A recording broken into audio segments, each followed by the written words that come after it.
अगर ये वीडियो आप अच्छे से कर लेते हो और ये नोट्स अच्छे से पढ़ लेते हो, वेदों से संबंधित क्वेश्चंस आपके यहाँ पर कंप्लीट हो जाएंगे। इससे बाहर क्वेश्चन जाने के चांसेस बहुत कम है, क्योंकि वेद में इतना ही है। इसके साथ चार्ट बना के दे दिया है ना। इस चार्ट में से आपको एक मतलब रिवीजन टाइप का बहुत आसानी से हो जाएगा। तो जैसे हम लोगों ने एमपीपीएससी प्रीलिम्स की जो नई सीरीज स्टार्ट की थी, उसी का ये अगला वीडियो है। पहले वीडियो में अपन ने क्या करा था कि हड़प्पन सिविलाइजेशन को समझा, ठीक है, सिलेबस को समझा कि क्या क्या चेंजेस हुए हैं। तो अपन ने देखा था एंशिएंट इंडिया में काफी सारे चेंजेस हुए हैं, ठीक है। उसी सीरीज का ये नेक्स्ट लेक्चर है, जिसमें हम देखेंगे कि वेदों को अभी तक अपन कैसे पढ़ते थे कि ऊपर ऊपर पढ़ लिया कि हाँ 4 वेद होते हैं, उनके नाम पढ़ लिए, और ज्यादा अगर हुआ तो उससे प्रीवियस ईयर के क्वेश्चंस देख लेते थे, इतना ही करते थे। लेकिन अब क्या हो गया कि यहाँ पर ना एमपीपीएससी ने एक हेडिंग ही बना दी है वेद को, कि वेद लिखा हुआ है, वेदास लिखा हुआ है सिलेबस में, उसके अकॉर्डिंग अपन को डेप्थ में जाना पड़ेगा, एकदम डिटेल में जाना पड़ेगा, ठीक है। तो उसी के अकॉर्डिंग यहाँ पर अपन वेदों को पढ़ेंगे, ना बहुत ज्यादा एकदम ज्यादा डिटेल में चले जाएंगे। जो अपने काम की चीजें नहीं है वो नहीं पढ़नी है, जो काम की चीजें हैं रिलेटेबल है, जो अपने एग्जाम में आ सकता है, अपन उसी चीज को यहाँ पर कवर करेंगे, ठीक है। तो चलिए शुरू करते हैं। यहाँ पर वेदास है ना, और न्यू सिलेबस के अकॉर्डिंग अपन पढ़ रहे हैं। चलिए तो इसको हम शुरू करेंगे।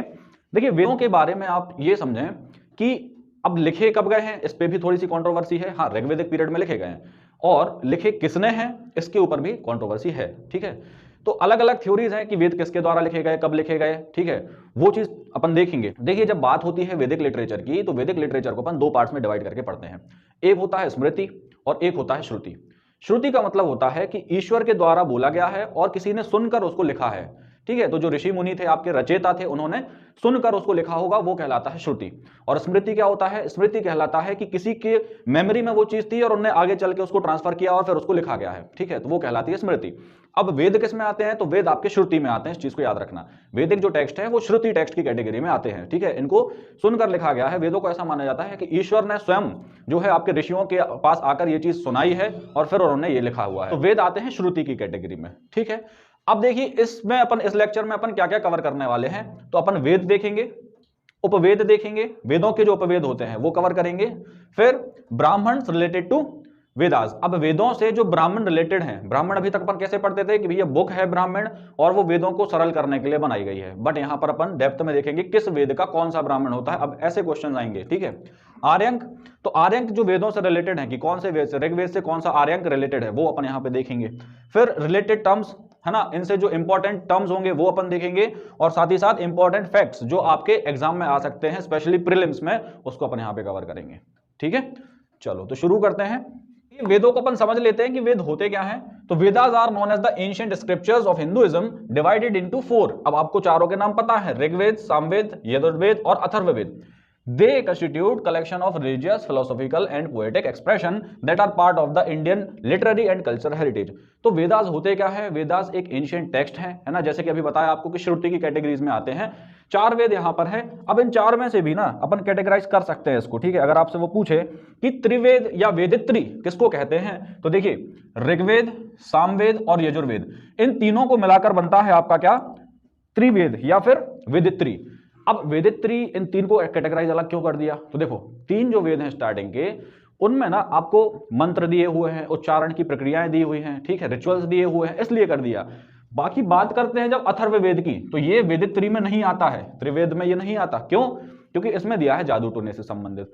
अब जब पूजा होती है तो जादू टोना तो करते नहीं अपन, है ना, कि ओम क्लीम भट्ट बोल रहे हैं। तो यहाँ पे जो आपके 3 वेद है ना वो वेदित्री में आते हैं, और चौथा वाला इसलिए नहीं आता क्योंकि उसमें कुछ जादू टोना से रिलेटेड आपकी सुपरस्टिशियस चीजें दी गई हैं, इसलिए उसको अपन त्रिवेद में काउंट नहीं करते हैं, ठीक है। किससे डील करते हैं ये देखिए, तो रिलीजियस, फिलोसॉफिकल और पोएटिक एक्सप्रेशन। अब फिलोसॉफिकल रिचुअल चीजें यहाँ पर दी हैं आपको। सामवेद की बात करें तो उसमें पोएटिक एक्सप्रेशंस दिए हुए हैं, जिसको अपन गा के सुना सकते हैं, ठीक है। उच्चारण की जो प्रक्रियाएं हैं वो यहाँ पर दी हुई हैं। तो ये सारी चीजें हैं, लिटरेचर हैं एंशिएंट के, इतना याद रखना, और 4 आपके वेद होते हैं, ठीक है। यही चीज आपको हिंदी में भी दे रखी है कि प्राचीन श्रुति ग्रंथों में से एक है ये, है ना। तो श्रुति में बहुत सारे ग्रंथ आते हैं, उनमें से एक वेदास भी हैं आपके, ठीक है। यहां पर अपन डेप्थ में कवर करेंगे, डिटेल में चलेंगे थोड़ा, क्योंकि अब एमपीपीएससी वैसा वाला क्वेश्चन नहीं पूछेगा जैसे पहले आते थे। पहले वेदों को अपन साइडलाइन कर देते थे और थोड़ा बहुत देख लेते थे ऊपर ऊपर, बट जब से न्यू सिलेबस आया है आपका, अब वेदों से बहुत ज्यादा डिटेल्स क्वेश्चन आने वाले हैं, ठीक है। चलिए फिर देखिए शुरू करते हैं ऋग्वेद से। तो ऋग्वेद क्या है, उसमें क्या दिया हुआ है, कितनी इंपॉर्टेंट चीजें हैं वो देखेंगे। Rigveda is a collection of 1028 hymns. अब 1028 यहां पर आपको स्तुतियां दी हुई हैं, ठीक है, याद रखना, इसको नंबर याद कर लेना। Divided into 10 mandal, again important, 10 मंडल में ऋग्वेद को डिवाइड किया गया है, ठीक है। They are the earliest composition. अब एक चीज और, अगर वो आपसे पूछता है कि अर्लीस्ट जो आपकी स्क्रिप्चर है अभी तक, वो कौन सी है आपका वेद आ जाएंगे उसमें, ठीक है। और अगर वो आपसे पूछे कि स्क्रिप्ट कौन सी है अर्लियर, तो अपन ने लास्ट लेक्चर में देखा था कि हड़प्पन स्क्रिप्ट है, ठीक है, जो डेसिफर नहीं की गई है। और अगर वो आपसे पूछता है कि डेसिफर की गई सबसे अर्लीस्ट स्क्रिप्ट कौन सी है, तो वो ब्राह्मी स्क्रिप्ट है, याद रखना इस चीज को, ठीक है। फिर देखिए, they depict the life of early Vedic people in India. Recently Rigveda has been included in the UNESCO की जो लिटरेचर लिस्ट है उसमें इसको इंक्लूड किया गया है, ठीक है। क्या डिपिक्ट करते हैं, तो एंशिएंट कल्चर को। अब कल्चर मतलब इसमें सब कुछ दे रखा है, उनकी सोशल, इकोनॉमिकल, पॉलिटिकल सारी कंडीशंस आपको वेद में मिल जाएंगी कि वैदिक जो आपका पीरियड था उसमें कैसा इनका सोशल लाइफ थी, कैसी इनकी पॉलिटिकल लाइफ थी, कैसे ये लोग एडमिनिस्ट्रेट करते थे, सब कुछ आपको वेदों में देखने को मिल जाता है, राइट। ये फिर आपको हिंदी में वही चीज सेम। चलिए आगे बढ़ते हैं। देखिए, earliest mandals that is 2 to 7 are called family books. अब 2 से 7 का जो आपका वेद है या उनके मंडल है वो क्या कहलाते हैं आपके, उनको फैमिली बुक कहते हैं। क्यों कहते हैं, क्योंकि देखिए इसमें क्या होता था कि जो बीच की चीजें हैं वो पहले जोड़ी गई और फर्स्ट वाला और 10th वाला मंडल सबसे लास्ट में जोड़ा गया, ठीक है। तो 2 से 7 तक इंपॉर्टेंट है, याद रखना, इसको कहते हैं अपन family book, as they are ascribed to particular families of rishis. तो अब ये ऋषियों के परिवार से संबंधित है, इसलिए इसको अपन क्या कहते हैं, फैमिली बुक कह देते हैं, ठीक है। Mostly related to Kanva family. अब ऋषि कण्व जो थे ना, उनके परिवार से ज्यादा संबंधित है, इसलिए इसको कण्व फैमिली की बुक भी कहा जाता है, ठीक। फिर देखिए 9th मंडल, कंपाइलेशन ऑफ सोम। अब ये क्वेश्चन एक बार पहले भी आ चुका है कि कौन सा जो मंडल है वो सोम देवता या गॉड सोमा को डेडिकेटेड है, ठीक है। तो कौन सा हो जाएगा, 9th मंडल आपका गॉड सोम को डेडिकेटेड है, ठीक है। फिर देखिए mandal 1st and 10th are later additions. तो सबसे बाद में कौन से जोड़े गए, तो 1st मंडल और 10th मंडल जो थे वो सबसे बाद में जोड़े गए। एंड कंटेन्स द पुरुष सूक्त, वेरी वेरी इंपॉर्टेंट, पुरुष सूक्त। अब ये क्यों इंपॉर्टेंट है, इसलिए इंपॉर्टेंट है क्योंकि जो 4 वर्ण है ना, उन 4 वर्णों की जो जानकारी है अपन को यहीं से मिलती है, ठीक। कौन से हैं 4 वर्ण, ठीक है, आपका ब्राह्मण, क्षत्रिय, वैश्य और शूद्र। इन चारों वर्णों की जानकारी अपन को यहीं से मिलती है। यहां पर जो वर्ण है आपके, उसकी जानकारी आपको पुरुष सूक्त से मिलती है। अब पुरुष सूक्त में 4 वर्ण दिए हैं आपके, ब्राह्मण, क्षत्रिय, वैश्य और शूद्र, ठीक है, जो कि बताता है हमें कि अर्लिक वैदिक पीरियड में कैसे थे, ऑक्यूपेशनल बेस्ड थे या वर्क बेस्ड थे। और लेटर वैदिक आते आते ये बर्थ बेस्ड हो गए कि ब्राह्मण का बेटा भी ब्राह्मण होगा, क्षत्रिय का बेटा भी क्षत्रिय होगा, ठीक है। और अर्ली वैदिक में कैसे थे, तो ऑक्यूपेशन बेस्ड थे कि जो रक्षा करते थे, वॉर करते थे, उनको क्षत्रिय कर दिया। जो पूजा करते थे, जो बताते थे कि तुम क्या करोगे, उनको अपन ने ब्राह्मण कह दिया, ठीक है। व्यापारी वगैरह थे, उनको वैश्य कह दिया। तो पहले कैटेगराइज थे ऑक्यूपेशनल पे और फिर कर दिया अपन ने बर्थ बेसिस पे, ठीक। चलिए फिर देखिए आगे, पुरुष सूक्त बता दिया आपको, वर्ण की जानकारी यहां से मिलती है, 4 वर्ण दिए हुए हैं। फिर द प्रीस्ट ऑफ ऋग्वेद। अब जो ऋग्वेद को पढ़ते हैं उनको कहते हैं अपन होत्री, कहीं कहीं कोत्री लिखा मिल जाएगा और कहीं पर मोत्री भी लिखा मिल जाता है, ठीक है। तो कोत्री, मोत्री या फिर होत्री, ये क्या करते थे, ये ऋग्वेदों को पढ़ने वाले जो पृष्ठ थे आपके, पुजारी कह लो आप, वो आते थे आपके होत्री कहलाते थे, ठीक है।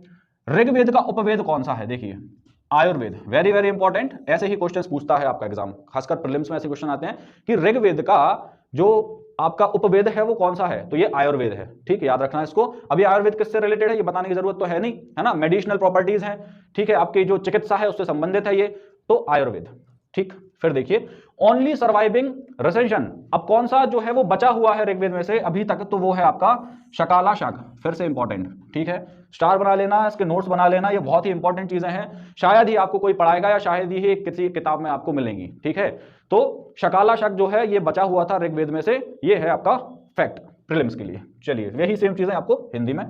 फिर देखिए अब ऋग्वेद के बाद आता है सामवेद। सामवेद की बात करें तो ये थोड़ा सा म्यूजिकल वेद कहलाता है और इंडियन क्लासिकल म्यूजिक की जो ओरिजिन है, उत्पत्ति हुई है, वो सामवेद से हुई है, ठीक है।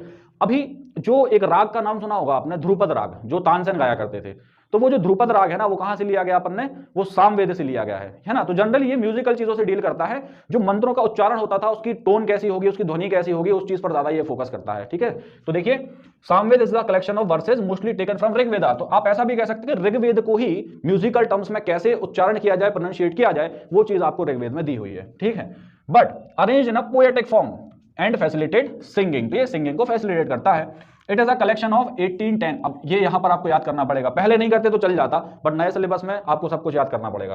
तो 1810 यहां पर मेलोडीज हैं and also contains the famous Dhrupad राग, जो अभी आपको बताया तानसेन के द्वारा गाया जाता था, तो वो ध्रुपद राग यहां पर आपका किस में दिया है, सामवेद में दिया है, ठीक है। फिर Upaveda of Samaveda, very very important. Upaveda कौन सा है सामवेद का, वो है गंधर्व वेद, याद रखना गंधर्व वेद। गंधर्व वेद भी म्यूजिक से ही डील करता है, तो अपन ने ऋग्वेद का पढ़ा आयुर्वेद, और आपका सामवेद का कौन सा हो जाएगा, गंधर्व वेद, ठीक है। रिसेंशन शाखास ऑफ द सामवेद आर, तो कौन कौन से आपके हैं यहाँ पर देखिए, कुथुमा है, जैमिनिया है और रानायया है। अब देखिए रानायया जो है आपके ज्यादा से एग्जाम में पूछा गया है, ठीक है, तो इसको अच्छे से याद कर लेना, बाकी करने आपको तीनों याद हैं, ठीक है। चलिए आगे बढ़ते हैं।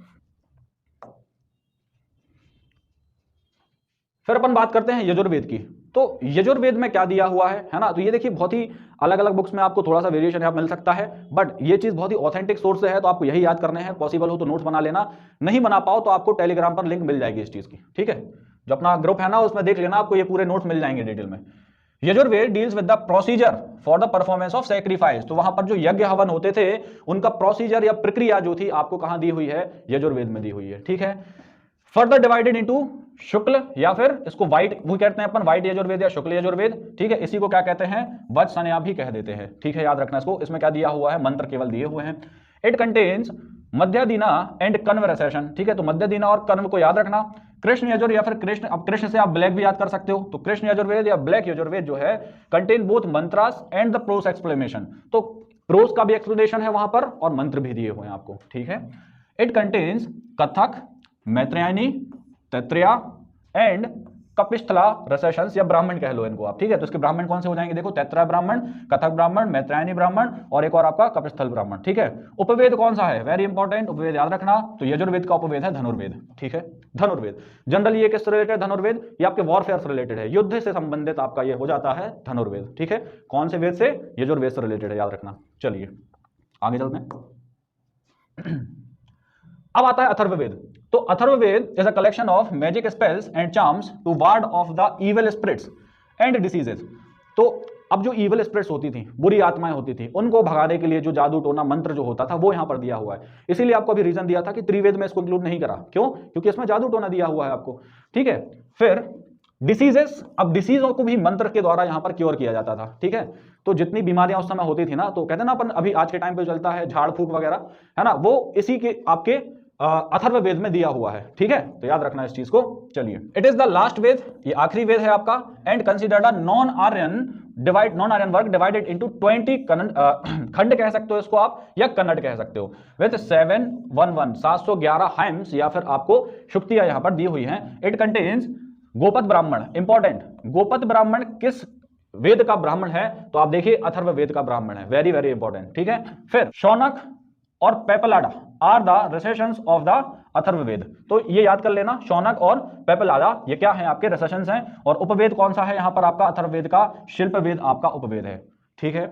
इससे बाहर क्वेश्चंस आपके जनरली नहीं जाएंगे। अगर ये वीडियो आप अच्छे से कर लेते हो और ये नोट्स अच्छे से पढ़ लेते हो तो वेदों से संबंधित क्वेश्चंस आपके यहाँ पर कंप्लीट हो जाएंगे।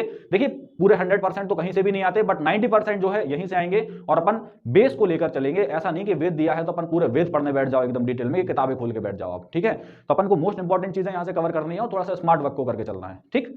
तो उपवेद कौन सा है इसका, शिल्प वेद जो है आपका उपवेद हो जाएगा अथर्ववेद का, इस चीज को याद रखना, वेरी वेरी इंपॉर्टेंट, ठीक है। आगे चलते हैं। तो देखिए आपको यहां पर एक छोटा सा चार्ट बना के दे दिया है ना। इस चार्ट में से आपको एक मतलब रिवीजन टाइप का बहुत आसानी से हो जाएगा, ठीक है। यहां आपको दिया है देखिए ऋग्वेद, उसके उपवेद, ब्राह्मण दिया है, उपनिषद दिया है, आर्यंक है, मंत्र है, और उसको पढ़ने वाले पृष्ठ के नाम दिए हुए हैं, ठीक है। फिर अदर डिटेल्स भी दी हुई है आपको यहीं पर, देखिए यूनेस्को की जो लिटरेचर लिस्ट है उसमें आपका ये इंक्लूड है, ठीक है। फिर उसकी थोड़ी डिटेल दी हुई है कि ओल्डेस्ट सर्वाइविंग टेक्स्ट है, इससे पुराना कोई ग्रंथ अभी तक है नहीं, ठीक है। तो वो सारी चीजें यहाँ आपको दी हुई है, तो उसको पढ़ लेना। हिंदी वालों आपके लिए भी यहाँ पर एक बनाया हुआ है देखिए चार्ट, तो यहां से आपको भी मिल जाएगा। ये नोट्स आपको टेलीग्राम पे मिल जाएंगे सारे के सारे, ठीक है। तो टेंशन लेने की जरूरत नहीं है। आप क्या करोगे, इनके ही अच्छे तरीके से और शॉर्ट में सिनॉप्स बना लेना अपने अपने अपने हिसाब से, जैसा आपको सही लगे, तो फिर आपको वहां पर रिवीजन करने में आसानी होगी, ठीक है। चलिए फिर एक चीज और है इससे रिलेटेड, जो आपको टेलीग्राम पे पीडीएफ मिल जाएगी, जल्दी मिल जाएगी। वेद और वेदों के जो मंडल हैं, कौन सा मंडल किसने लिखा है, क्योंकि अब डिटेल में है तो क्वेश्चन को कुछ भी पूछ सकता है, तो अपन डिटेल में ही लेकर चलेंगे उस चीज को, ठीक है। तो ये था शॉर्ट में आपका वेद का लेक्चर। अब इससे बाहर क्वेश्चन जाने के चांसेस बहुत कम है, क्योंकि वेद में इतना ही है। इससे ज्यादा कोई अगर पढ़ रहा है तो या तो वो फिर बहुत बड़ा संत होगा, है ना, या फिर कोई और वेदों का ज्ञानी होगा। आपको एग्जाम की प्रिपरेशन करनी है तो आपके लिए ना इतना बहुत ज्यादा सफिशिएंट है, मोर देन एनफ है। अगर इसी को अच्छे तरीके से रिवाइज कर लोगे, बाकी जगह टाइम खराब मत करना, आप बुक उठा के बैठ जाओ यहां से वहां से, उससे बेटर है कि ये एक बार अच्छे से पढ़ लो और उसी का रिवीजन करो, ठीक है। तो ये था हमारा आपका एमपीपीएससी प्रीलिम्स की जो सीरीज हमारी चल रही है यूनिट 1 की, उसी का एक नेक्स्ट लेक्चर था। मिलेंगे अगले लेक्चर में जल्दी, है ना। जैसा अपन ने प्रॉमिस किया था कि पूरा सिलेबस अपन यही कवर करेंगे और खासकर अपडेटेड टॉपिक्स को बहुत अच्छे से डील करेंगे, तो उसी का ये एक लेक्चर था। उम्मीद है आपको पसंद आया होगा, ठीक है। मिलेंगे, थैंक यू।